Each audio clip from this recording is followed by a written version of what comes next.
Hi friends, இன்றைக்கி நம்ம கிச்சனில் சின்னவங்க பெரியவங்கன்னு எல்லாரும் விரும்பி சாப்பிடக்கூடிய பால் கொழுக்கட்டை எப்படி செய்கிறதுன்னு பார்க்கலாமா?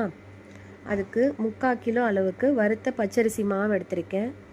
நீங்கள் வறுக்காத மாவு எடுக்கையில் 5 மினிட்ஸ் சிம்லேயே வச்சு வறுத்து சேர்த்துக்கோங்க. 1 டீஸ்பூன் அளவுக்கு உப்பு சேர்த்துக்கிறேன். 1.5 டேபிள் ஸ்பூன் அளவுக்கு மைதா சேர்க்கறதுனால நம்மளோட கொழுக்கட்டை உடையாமல் வரும். 1.5 லிட்டர் அளவுக்கு தண்ணி சூடு பண்ண வச்சுருக்கேன். பாயிலிங் ஸ்டேஜுக்கு முன்னாடி ஸ்டேஜில் ஆஃப் பண்ணி நம்ம ரெடி பண்ணி வச்சுருக்க மாவில் கொஞ்சம் கொஞ்சமாக சேர்த்து மிக்ஸ் பண்ணிக்கலாம். இடியப்ப மாவு கன்சிஸ்டன்சிக்கு ரெடி பண்ணிக்கணும். மாவு கொஞ்சம் நேரம் ஆறட்டும். 1 லிட்டர் தண்ணியில் 1/2 கிலோ வெல்லத்தை கரைய வச்சுருக்கேன். சைடில் நம்ம கொழுக்கட்டையும் உருட்ட ஸ்டார்ட் பண்ணியாச்சு. ஒரு பிளேட்டில் கொஞ்சமாக இடியப்ப மாவு தூவிட்டு கொழுக்கட்டையெல்லாம் உருட்டி சேர்த்துக்கலாம். ஒன்றோட ஒன்று ஒட்டாமல் இருக்கும். ஒரு அகலமான பாத்திரத்தில் 1.5 லிட்டர் அளவுக்கு தண்ணி சூடு பண்ண வச்சுருக்கேன். கரைச்ச வெல்லத்தையும் வடிகட்டி சேர்த்துக்கலாம். 1/2 கிலோ வெல்லம் இனிப்பு சரியாக இருக்கும். நம்ம கொழுக்கட்டையும் எல்லாம் உருட்டி ரெடி ஆயிடுச்சு.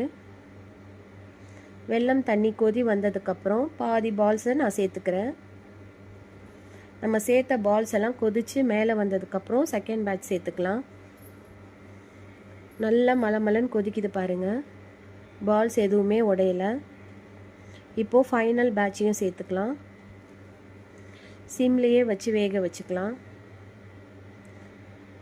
10 மினிட்ஸில் கொழுக்கட்டையெல்லாம் வெந்துடும்.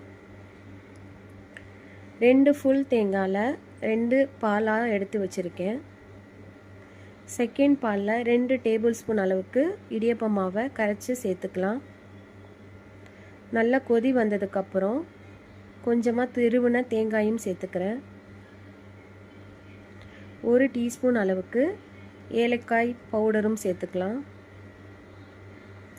ஃபைனலாக ஃபஸ்ட் தேங்காய் பாலையும் சேர்த்து ஒரு கொதி வந்ததுக்கப்புறம் ஆஃப் பண்ணிக்கலாம்.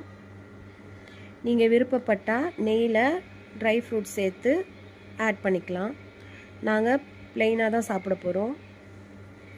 இப்போ நம்மளோட டேஸ்டியான பால் கொழுக்கட்டை ரெடி ஆயிடுச்சு. சாப்பிட்டு என்ஜாய் பண்ணலாம்.